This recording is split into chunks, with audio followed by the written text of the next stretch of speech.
Who wants some? What? Oh my. You go ahead and get that wang, bunny.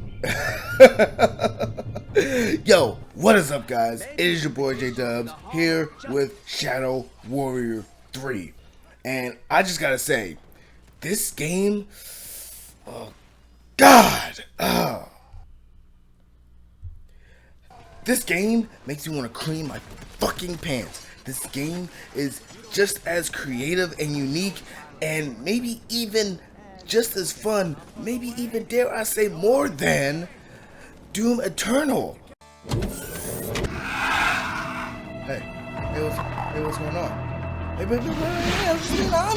was just being honest.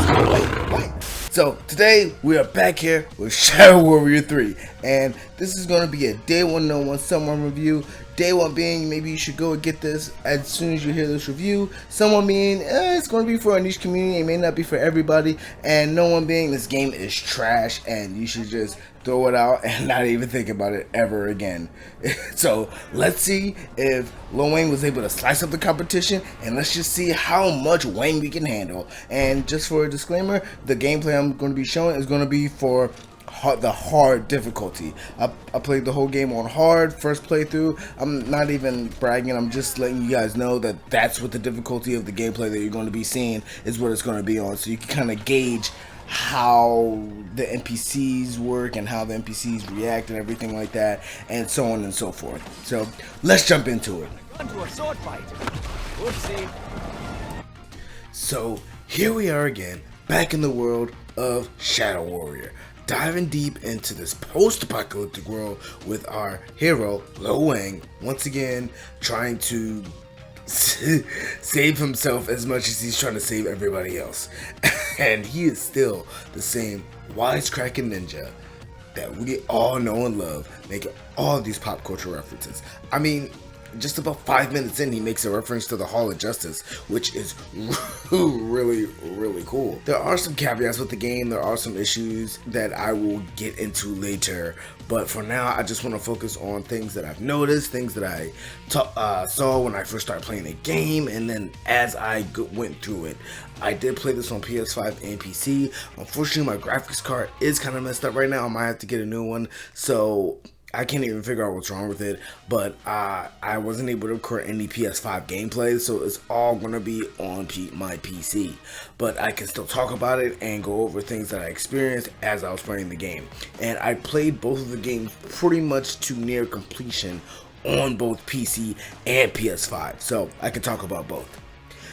Honestly, I want to start off with the aesthetics, because that's one of the things that of course you're going to notice. Obviously, it's a new game, it just come out, it's on the tail end of the last gen, and it's supposedly being able to take advantage of next gen, so that's going to be something that people are going to look at and analyze and see first off, especially because it's the first thing you see clearly. Honestly, I want to start with the aesthetic of the enemies, because they honestly have me so excited, more excited than Fat Albert at a donut convention. Let's be honest here, even from the trailers, you could tell that this game was very unique, very much artistically booming. Just it's like it's like they went to the fair to find designs for these enemies. All the enemies have this kind of childlike cuteness, but still have this eerily deathly serial killer vibe, like they can kill you. And honestly, when you mix that kind of vibe with that kind of aesthetic, it makes it a lot more creepy.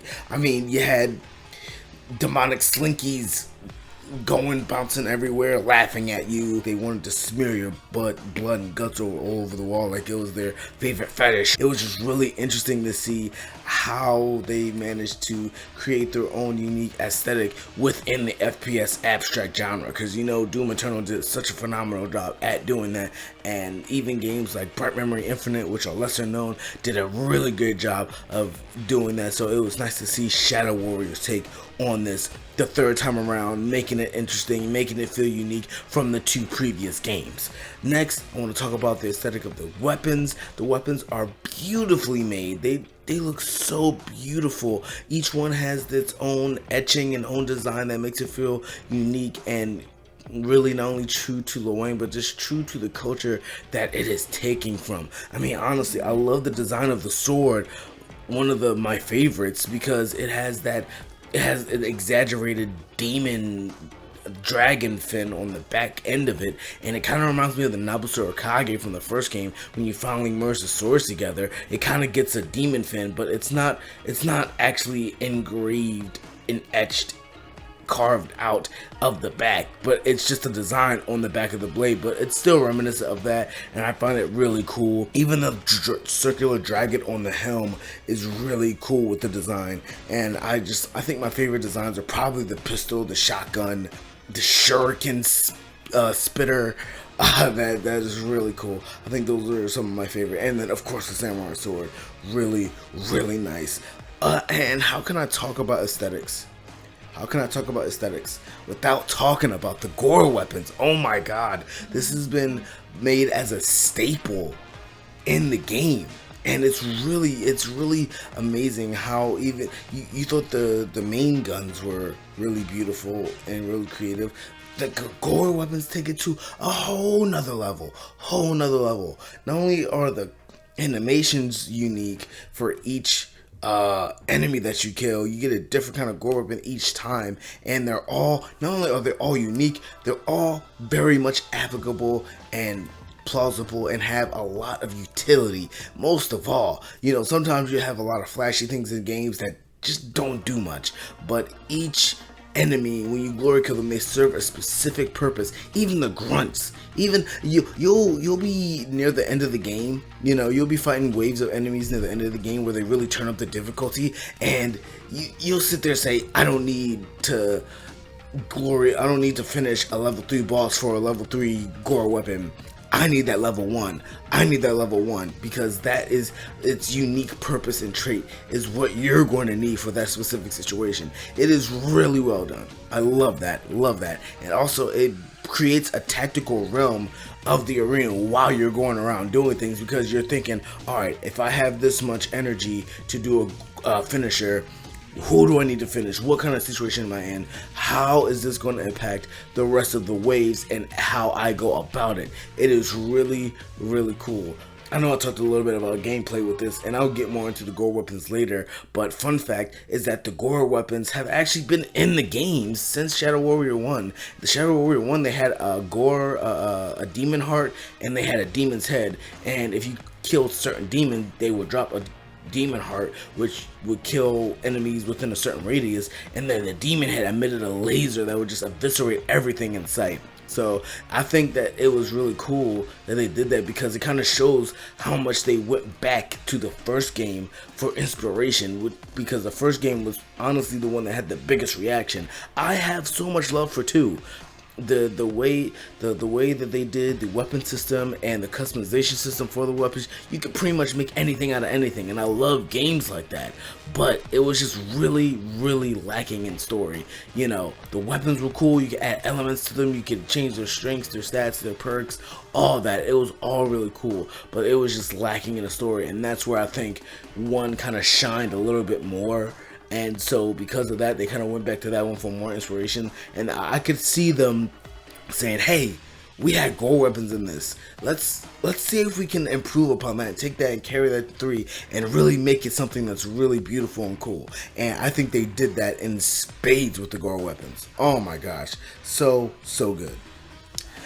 Alright, so next I'm going to talk about the environment aesthetic. The environments are gorgeous. They are very beautiful. From the beginning, where you have these opening levels that give you a more of a Dragon Ball feel, with the high-rise mountains and the beautiful dust sunset and the Chinese, not only the Chinese music, but the Chinese aesthetic, the design of the buildings, even though they're destroyed, still the architecture is really gorgeous, and how the light kind of reflects off of it. It really goes into this tranquil culture and that mentality that is known to be within Western places. I mean, not Eastern places. Sorry, it's known to be in the Eastern places, you know, and it's really beautiful. And then even in the later levels, you get more enchanting levels where you kind of transport it to another place, and it's really dynamic and it's really interesting. And you just sometimes I just sat and stared at the environment because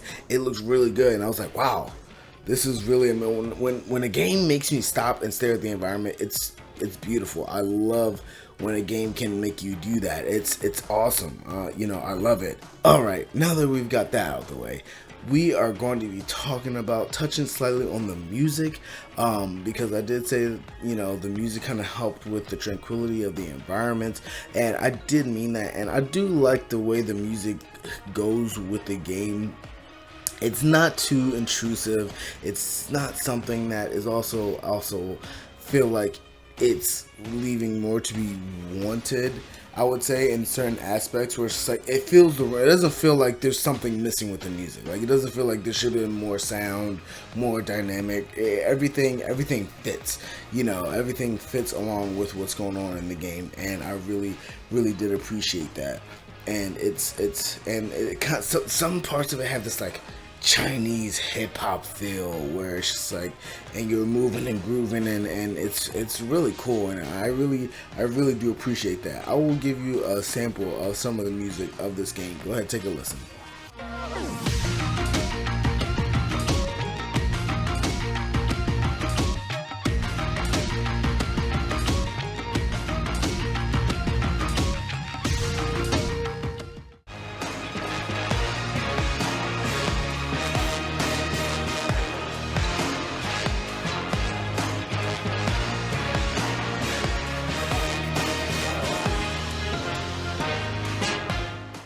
Also, with the music, I did want to note that, like I said, that they made a pop culture reference to like the Hall of Justice in the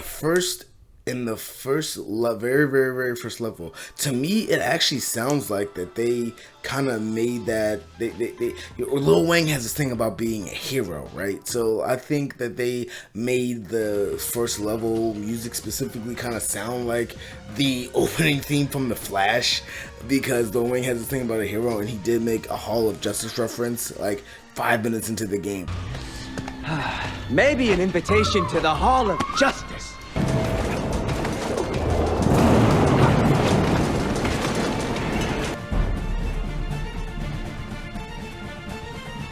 So I think that would be a really cool connection if that was the case. But maybe that's just me hearing things. Yeah, it's so cool, so awesome, and I love that. Next thing I want to talk about are the gun sounds, because that would be next up after the music. Gun sounds were beautiful. I loved the way the guns sounded. They all sounded really good. There wasn't one gun that I didn't enjoy listening to as I fired it. There wasn't one. I think my favorite gun sounds would probably be the pistol or the shotgun and the Crimson Ball. I think those guns were phenomenally done with the acoustics and how the sound design was done. It was really well done. I appreciated it immensely, and I could sit there and fire those guns all day. so satisfying. So satisfying. Oh, come on! Will you please keep your blood to yourself?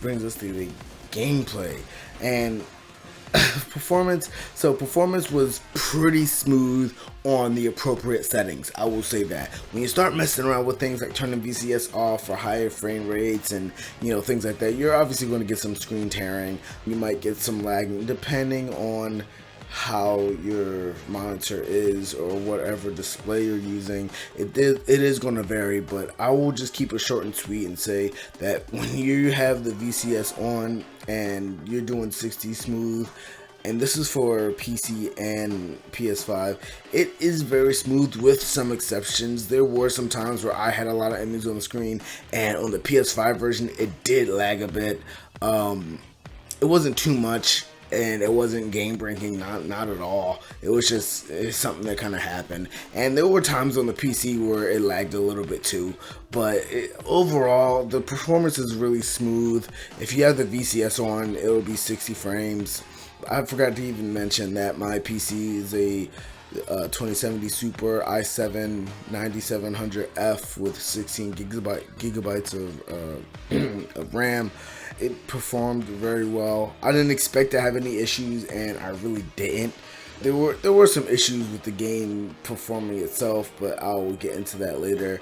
Overall, I feel like when it comes to the gameplay, I want to talk about the actual gameplay itself now, not the performance, but the gameplay itself. So I feel like overall the gameplay feels a tad bit slower as far as movement speed, as far as enemies, finishers, as far as using the grapple hook. I feel like it just wasn't as fast as I expected to be or what it was shown in the trailer. And this is me coming off of stuff like Doom Eternal and Bright Memory Infinite, which are very fast-paced games. So this one kind of came in and did things and slowed things down and did things a little bit different. Now I think maybe they did that on purpose to make things more accessible for players that aren't really into FPS that much, because this game and the other games, just what was most important was fun and laughter and comedy. It wasn't like you had to be like a hardcore gamer to get into Shadow Warrior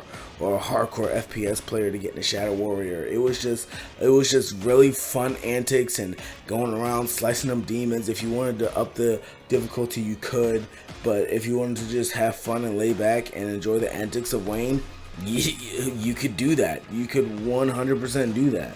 One thing I do want to touch on first is the pacing of the game. I feel like the pacing is really in your face. It's really just, it's just like action, action, action, more action. Oh, you get a weapon, action, action, action. You get a weapon. Like, this game does not waste your time.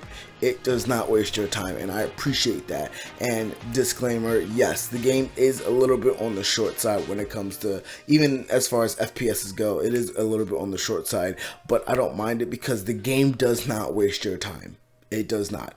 You stay in action. You stay consistently doing things, moving from point A to point B, and you don't have stupid fetch quests. You don't have stupid, oh, I'm gonna do this random quest over here that completely derails the story, and then you get caught up in that, and then you forget what you were even doing. This game very much felt like it knew what its audience would want while playing this game. Like, just thinking, when am I going to get my next weapon? When am I going to get my next weapon? The developers were just like, yo, here you go. You go ham. It feels like that the developers wanted you up and running, kicking ass as soon as possible. And I appreciate that. I love that, especially with the game being not as long. I do appreciate that they did not waste your time and kept you moving, kept you going forward, and always kept you progressing forward. Alright, so the next thing I want to touch on is combat. So the combat I want to touch on first is the sword, because that's the first weapon you get, so that's the first thing you're going to notice. The sword, oh my god, if they have made some upgrades to this game, some improvements to the gameplay,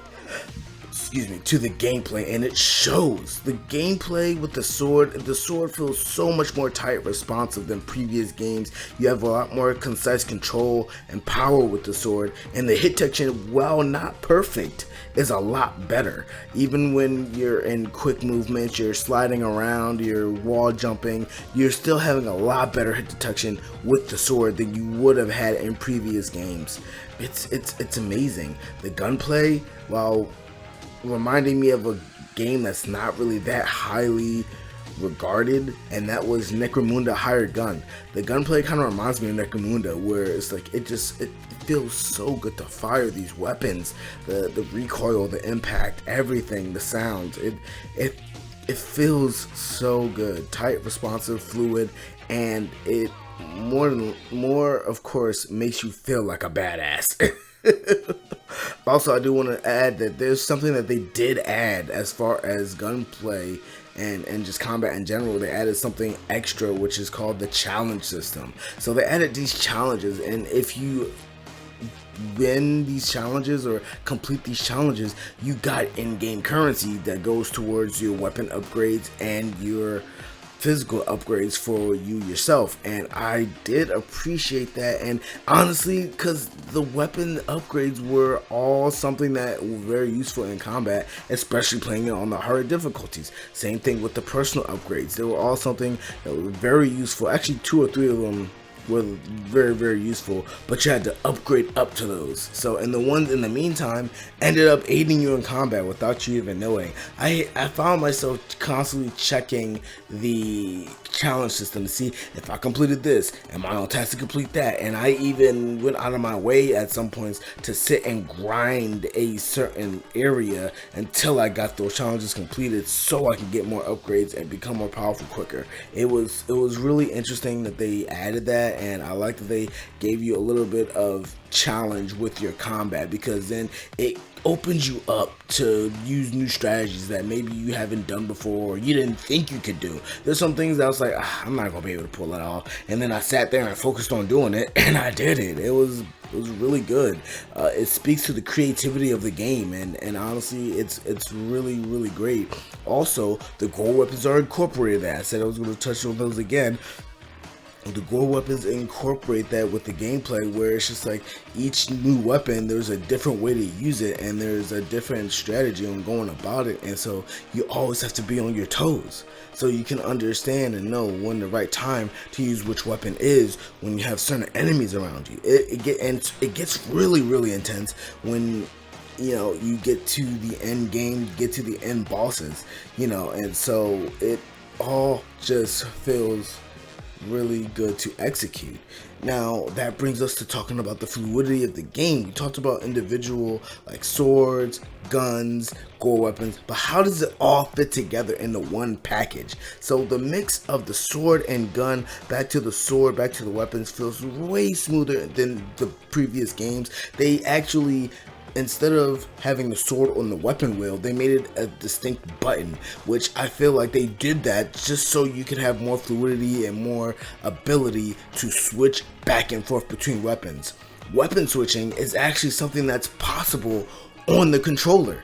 I know in Doom Eternal, you can't do weapon switching on the controller because you need all the buttons for a specific goal, and you need specifically one button to aim down sights with or to use for alternate modes. Shadow Warrior doesn't have an aim down sights or have an alternate mode for its weapons. It has upgraded versions and it upgrades into an alternate mode, but it doesn't have an alternate mode per se for the weapon. So you have a free button to switch to a switch weapon button. So what I did was I ended up switching like the left trigger, because that ended up being not used because I don't have an aim down sights button in this game. I used the left trigger and switched that with my weapon switching button, which was originally on the D-pad. So the next weapon button was my trigger button. So I would just shoot, switch, shoot, switch, shoot, switch to the sword, slide, switch. Like, you could just do all that on a controller. It felt really good, and it felt like I was giving a middle finger to all those Doom players that play on PC and play on keyboard, and they're just like, ha ha ha ha, keyboard, ultimate power, weapon switching. Well, you can do it on Shadow Warrior, and it's beautiful. Love it, love it, love it, love it, love it. Now, I do want to talk about the finishers, because that is part of the fluidity. Specifically, the finishers did not feel as polished as I would have wanted them to. They were a little bit slower when you go into, it's like you're playing at 60 and then it kind of lags into like a 50 frame execution, and it's just like it's not as smooth. It does kind of, not to say, to some people it might feel like it interrupts combat. So, and I would say maybe if you feel like that, I can see that, but it's something that you can kind of get over and kind of just like accept it as a different feel and different part of the game.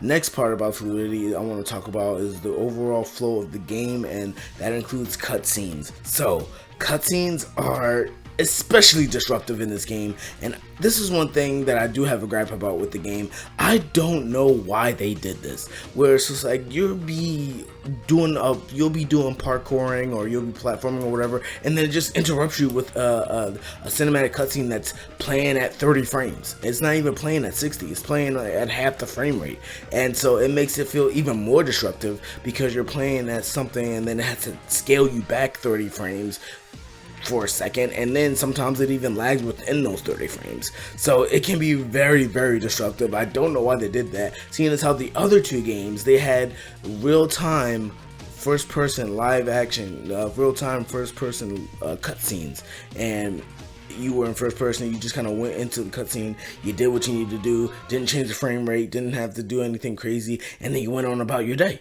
It was simple. It was done. Now you have third person, third person cinematic cutscenes, and they're in 30 frames and the game's in 60 frames, and it's just really disruptive, and I just don't know why they had to do that. They could have left it the way they had it. Lip syncing is off in some points of the game. It's not breaking, but it is definitely noticeable. I do want to touch on the difficulty of the game now that we've done talking about the overall fluidity. The difficulty of the game, it can be interesting. You see me playing this game on hard. There were some times where the enemies weren't as aggressive as they probably should have been. Like they were just sitting around thinking, what am I supposed to be doing here, guys? Like they caught amnesia or something. Most of the time the enemies will come after you. They're aggressive. Most of the fodder will come after you. Some of the bigger enemies will sit back in the cut and try and get you from a distance and everything. But the difficulty on hard, it can be hard, not because it's actually hard, but because there's some jank with the game, and I'll get to that with the issues I have with the game and the caveats, and I'll talk about that shortly after this. But it can be jank, and it can be difficult because of the jank. So the difficulty, depending on your skill level, it will be difficult if you put it on hard. It will be difficult if you put it on easy. But for the most part, not to say it was a breeze for me, but it wasn't anything too difficult when I put it on hard, but it was still challenging at the same time. I know that's not even making sense right now, but it's the best way I can explain it. I love the fact that you can change the control scheme of all of the buttons. There's still games that don't let you do that, so I will give them a shout out for that and give you kudos for them being able to do that. So now getting to the part that hurts the difficulty and why it makes it more difficult than it needs to be, is that things can be very jank. Sometimes you'll have a random death while you're parkouring, and you're just like, I didn't even touch anything, I didn't do anything, and I just die. So that's kind of randomly weird. The hitboxes can be kind of jank. You feel like you dodged something, or you're ripping and running, you're dodging, you're sliding, but you still get hit by something and die. It's just like I was moving around to the point where I'm not supposed to be able to get hit. That's the whole point of dipping, dodging, and sliding and wall running, but for some reason I'm still getting hit. Jumping and being in the air can feel a bit floaty. It's not as fast and weighty as some other games, and you feel like you might get hit at sometimes, and sometimes you do. Sometimes inputs for finishers can take a couple minutes to register. Sometimes I find myself just jamming the finisher buttons multiple times just to make sure that they get so it registers, and sometimes I didn't get it in time and I died. Now I've had problems like that with Doom Eternal, but I feel like it was more in this game than it was in Doom Eternal. I feel like they had it kind of more together, where it's like, I think also because it's two buttons instead of just one, it also kind of hurts it, at the end of the day. And now we get to how the protagonist fared in the story. So WANG returns with his one-liners, cultural references that make you laugh out loud and smile, from early lines of the older the toot, the older the asshole, the louder the toot. and getting an invitation to the Hall of Justice, saying, nah, maybe I'll get an invitation to the Hall of Justice one day. Or even when he says "yeah" when he's sliding, like Tommy Oliver does from the Power Rangers. And Tommy Oliver was the Green Power Ranger in the original Power Rangers of the American version. He would say "yeah," and Lil Wang says that when he's sliding, and I think that's really, really cool.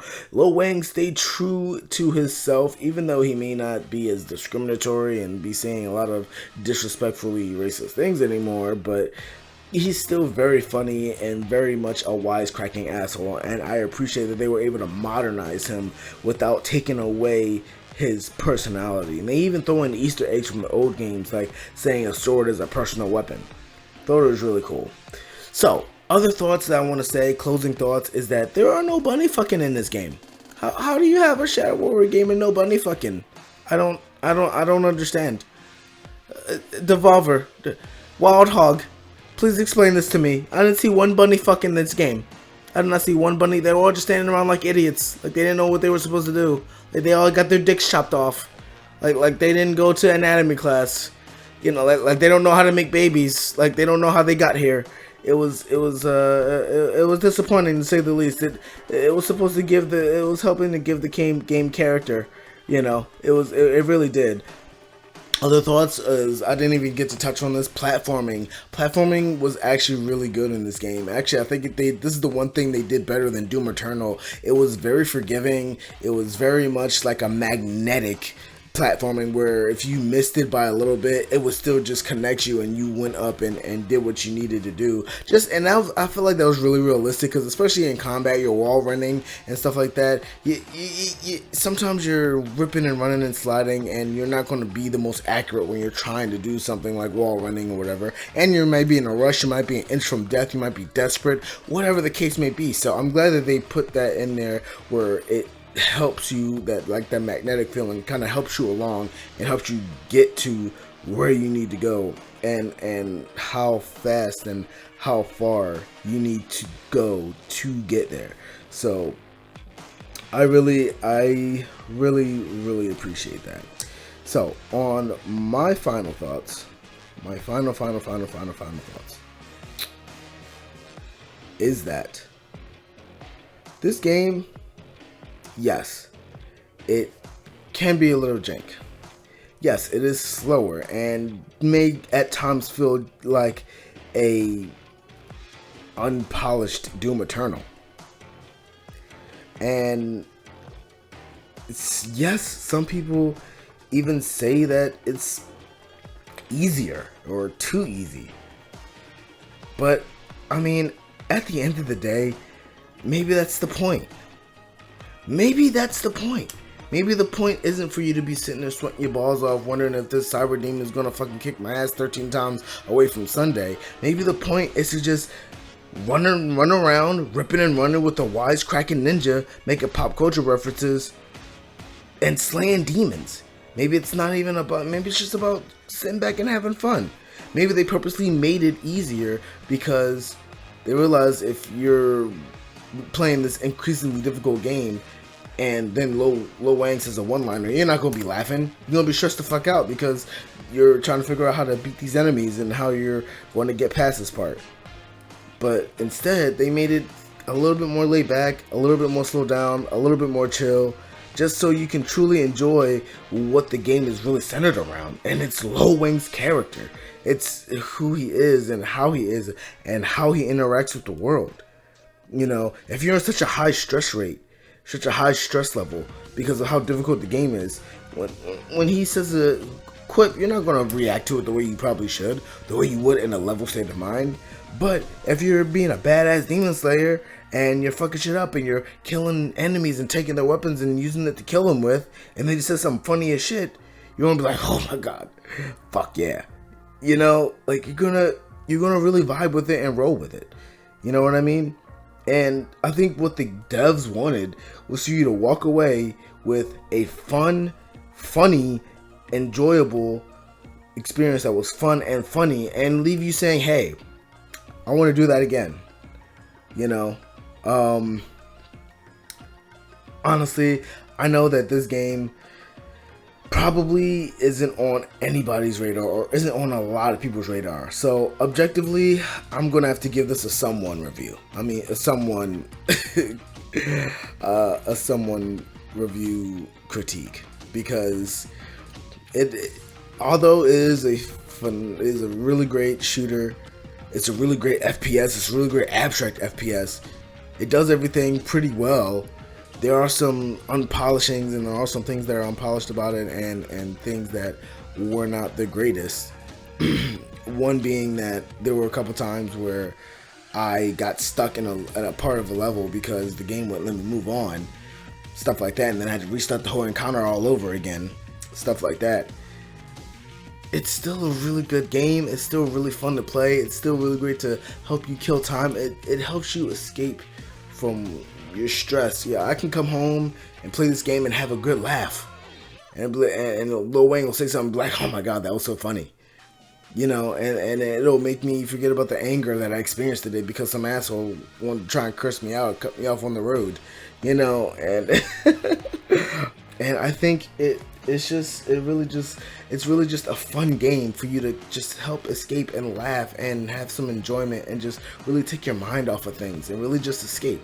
You know, not meant to stress you out, put you in this whole other world of stress with outside of the world that you're trying to escape from because of how stressful that is, like your real life, you know. So I think this game is, honestly, it's going to get a someone rating. That's my objective rating. Subjectively, this is a day one. This is day one, bro. If you're an FPS fan, if you love Doom Eternal, and you just want something that's really on the same level, that's abstract, that has some of the similar mechanics, but also adds its own twist with it, it's a day one. It is subjectively a day one. Very, very much so. I absolutely do adore this game. I adore this game series. I rebought this whole trilogy twice, and that's rare. I don't really have money to do that with every game that I review, so it's only with games that I really, really like. So don't expect that often. But yeah, this has been my review. This has been JayDubbs chilling here talking about Shadow Warrior 3. It is a great game. It does have its caveats. It does have its flaws, like I feel like most games do, you know, but if you're willing to get across that and accept it for what it is and accept it for it being less polished in some areas and a little bit slower in some areas, and maybe it's just a game where you could just lay back, chill, and have a good time, then you will enjoy this game. And if you're a fan of FPS and Doom Eternal, it is a day one. If you are not, and maybe you're not that great of a FPS player, or you're just looking for something that's a little bit more laid back and chill than Doom, then this is a someone. It's still going to be good. Or if you're not even that much into FPS players games as well, you're still going to enjoy this game. So anyway, I've been having a blast talking about this game with you. I hope you guys enjoy the rest of your week. Enjoy the rest of the beautiful day. Spring is coming. It's going to be beautiful. And I hope you guys get to get outside and enjoy the sun now that things have started to kind of calm down a little bit. Just a tiny little bit. So, anyway, this has been JayDubbs. Peace out. Keep chasing your dreams, y'all. Thank you so much to those who stayed to the end of the video. Just wanted to give a quick PSA, a little update about the game. I bought this game, like I said in the video, I bought this game both on PS5 and PC. On both versions, I am glitched inside of the last phase transition of the end game boss. Now, this is kind of frustrating for me because I did buy it on both, and in both versions, I am glitched inside of the boss and I cannot beat the game. That's an issue. That's like a real big issue. And so I'm actually going to be including another rating in my tier system called the Someday rating, where maybe you should get this game after a couple patches come in, something on that nature. Maybe this I'm going to switch my rating to Someday for all across the board, just because I don't know how much. I've looked on Steam, I've looked on some other forums. This is happening to other players. I'm not going to say it's common, but it is happening to other players. Other players have reported it. So that's a really big issue. And I bought it on both platforms, and neither of them I can finish the game on. I am going to switch it to a Someday review, Someday rating, and maybe you should think about holding off again until maybe a patch comes out. I mean, and a lot of people aren't really happy with that, combined with the length of the game. I will say also towards the length of the game, that I don't really mind that it's not that long, just because of the fact that I feel like if it was any longer, it would have had a lot of fluff. It would have had a lot of unnecessary maybe levels or unnecessary aspects of the story that had to have been put in just to extend the length of the story for story's sake. I've always said, and I've said this in other videos, the length of the story all depends on what kind of story you're trying to tell. And with this kind of story, you didn't need to make it super long. It was good for what it was, and I definitely appreciated that, and that they did not, like I said before, they did not waste your time. So anyway, thanks everybody for the PSA. Thanks for sticking around for the video. Your boy JayDubbs. Peace out. Enjoy the rest of your week.